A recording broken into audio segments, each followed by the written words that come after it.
ini bukan indikator high beam Korang kena faham ini bukan indikator high beam.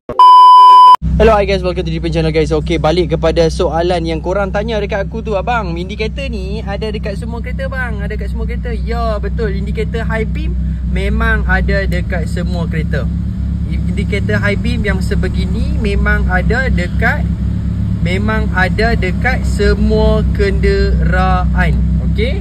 Sekarang maksud aku sekarang, adakah indikator bila kita buka lampu kecil and then bila kita buka lampu besar, dia ada bagi tahu dekat korang dah buka lampu besar. Ini bukan high beam High beam korang kena tarik ke belakang. Ini high beam. Sekarang dia menyala semedang, sentiasa menyala. Ini menandakan korang dah buka lampu besar. Cuba cek tengok dekat kereta korang ada ataupun tak ada guys.